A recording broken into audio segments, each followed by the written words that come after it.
Good evening, everyone, and welcome back to RabbiForMe.org. It was really nice to see everyone last week, and I hope you enjoyed yourselves.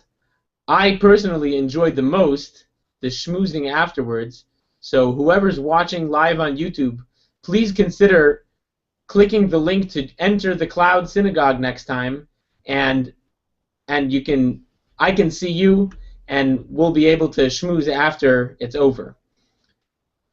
The title of this week's event is Reporter or Judge, Jury, and Executioner.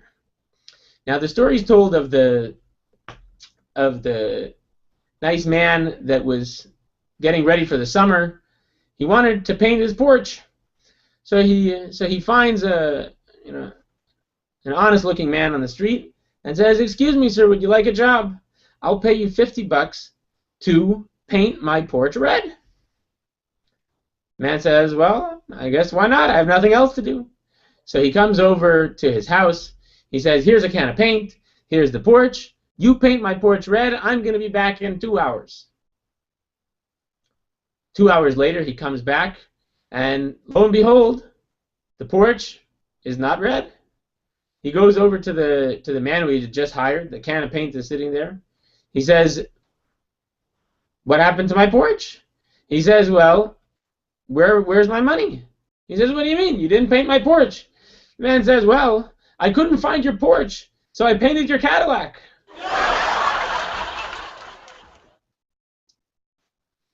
That's the story of life.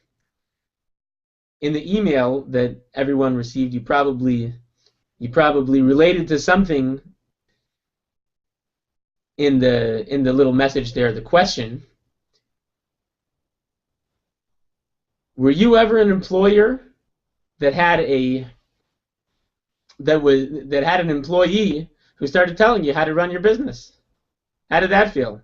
Were you ever the employee that was caught red-handed telling your employer how to run his business? Or were you ever that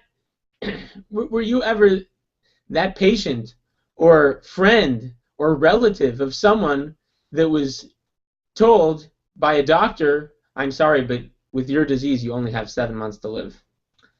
Those are all insensitive. It's a very common issue that comes up in relationships, all different types of relationships. You have it also with parents to children. You have it with many other relationships. But it comes up a lot of times. Now we're going to, interestingly enough, this week's Torah portion actually gets into this issue, and not only that, but to the core of the issue. This week's Torah portion is Parshas Shalach. It's towards the beginning of the 40 years. The Jews had just come out of Egypt. We know that they were wandering in the desert for 40 years. Now, why does it take 40 years? I mean, Israel is not really that far away from Egypt. Egypt is hundreds of miles away, but one can travel, even by foot, hundreds of miles in weeks or at least months. So why did it take the Jews so long to get to Israel? The answer is that actually the Jews did not take 40 years to get to Israel. It was not even a year until they were at the border of Israel, ready to go inside. As they were at the border, ready, getting themselves ready, the Jews decided, besides God has told us that this is the land of milk and honey, this is the chosen land, this is our land, but we want to see it for ourselves. Let's send some spies. God said, Moses said, okay, that's an idea. So Moses chose 12 of the leaders, 12, as we know that there are 12 tribes, and Moses chose the leader of each of the 12 tribes, which ended up being 12 spies, to scout out the land of Israel for 40 days. Moses told them, I want you to see the lay of the land. What are the people like? Are the cities fortified with walls, or are they strong enough that they don't need walls? What kind of people are we dealing with? What kind of a land? What is the fruit like? What is this wonderful land like? And I want you to come back, and after 40 days, you'll tell all the Jews how this land is. Sure enough, the spies scout the land for 40 days, but unfortunately they came back with a very gloomy message. The message they came back with was, sorry, this land, indeed, it's flowing with milk and honey, and not only that, but these fruits, look at these fruits, the spies had brought back fruit. Two of the spies brought a pomegranate and a fig, and one of them, each of the pomegranate was so big that it took a whole person just to carry. A person could only carry one pomegranate at a time. And same thing with a fig; they were so big. And the cluster of grapes took 8 people to carry. That's how heavy it was. And they came back and they said, "Look, this fruit. This is a place of monsters. This is a place of giants. There is no way that we will ever be able to conquer this land." Once they had already riled up all of the Jewish people, they weren't so excited to go in anymore. They said, "You know what? Maybe this isn't really the chosen land. Maybe it is the chosen land, but we're never going to get there. You know what? Why are you taking us to a land that we'll never get into? It's better for us to die here in the desert. Better for us to go back to Egypt. We had a free life as slaves in Egypt." Now, the question, there's a famous question. The end of the story was that the Jews, God said, you wanna cry about going into the land.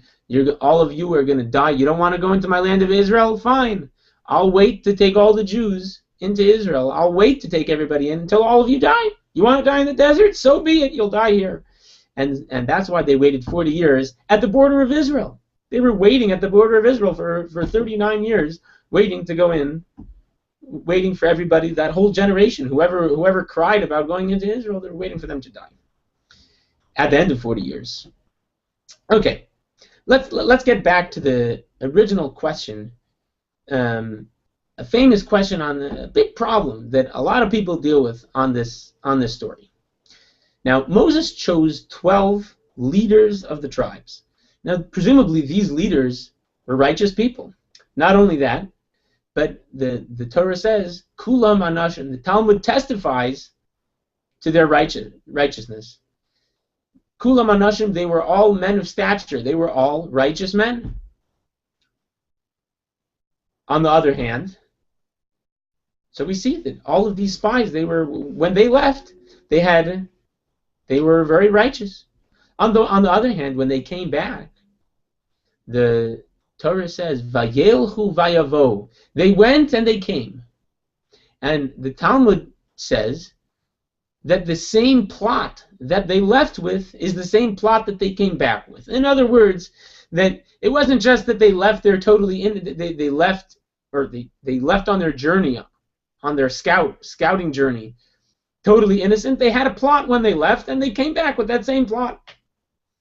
So it's a big contradiction. What happened? Are these leaders of the tribes, did they have a plot against Israel to slander, or were they really righteous men at the onset of that journey? The answer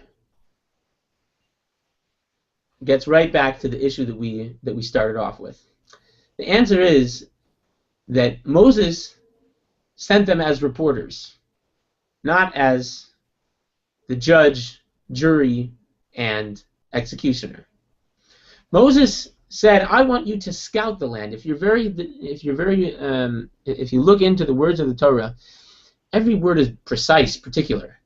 The word that everybody refers to this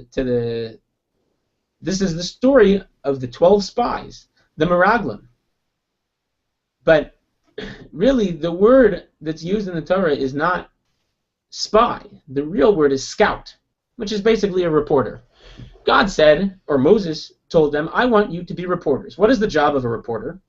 A reporter is meant to take his camera and his iPhone and take pictures, videos, audio files, Moses said, I want you to be reporters. Tell me what this land is like. I want you to come back and show everybody pictures. I want you to show them tell them objectively what it's about. The spies, they were righteous men, 100%. But although they were righteous and they were well-intentioned, ideologically, they were wrong. They made a big mistake. They misunderstood what Moses told them. Moses said, you be my reporters, you be my scouts, you be my lasur es haaretz, to scout the land. They interpreted it, we are going to be the spies. We are going to be, not the reporters, we're going to be the judges. We're going to come back with a conclusion. And our opinion really counts. And this is something that happens all the time. The media is full of this. People that are meant to be reporting what's happening, they are giving the message to the world. They're letting the world know what's really happening, but they're not always totally objective.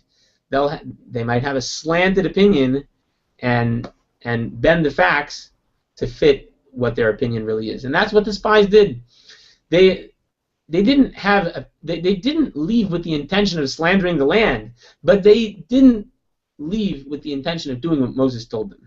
They said, we are going to be the spies. So what happened?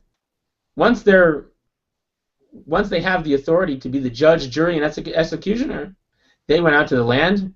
Well, indeed, this land has big fruit. It's a beautiful land, but there are giants that live here. We'll never be able to conquer. They came back, and they got the whole Jewish nation riled up.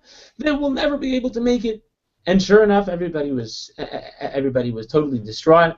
And the catastrophe that all of the Jews, all of the entire generation that left Egypt died in the desert, and only 40 years later did the Jews enter Israel. Now, this answer, this little piece in the parsha, gets right back to the issues that we just spoke about in the email that I sent you. The employer, the employee. Someone hires a bookkeeper, and now his bookkeeper suddenly starts telling him, "Oh, no, really, you should be investing in this and this. Why are you spending money here? Why are you spending money there?" Excuse me? Did I ask you to give me financial advice? I asked you to take care of my books. Same. I just put the employee side on to show the flip side of the coin. You know, maybe an employee should be a little bit more sensitive. Although the employer should know that sometimes the employees do have good advice, they have some good input. You'd be very wise if you learn from everybody. And then the most important one is with the doctor. A doctor is given permission by God to heal people, not to prophesy how long they have to live. And that's a big mistake that a lot of doctors make. A doctor, he can say, statistically, of the 10,000 people that have the same disease that you had at the same magnitude, only one of them survived. You have a 90% chance that you'll only live 7 months. But to tell someone you have 7 months to live, who asked you? You are the reporter. You can give the facts. Don't come with the conclusion. Don't come with as a judge and the jury and the executioner and saying, this is how long you have to live. That also gets back to the same story, the same joke. Someone says, I hired you to paint my porch. I didn't ask you to tell me which kind of car I have. I didn't ask you to tell me, no, I don't have a Porsche, I have a Cadillac. I asked you to paint my porch. Don't go with your own, once you start making your own conclusions, then you're bound to wind up in major, major trouble. So everybody, please don't run away. I'm going to terminate the broadcast, and we can stay in schmooze afterwards. Hope to see you in a couple weeks, and shalom.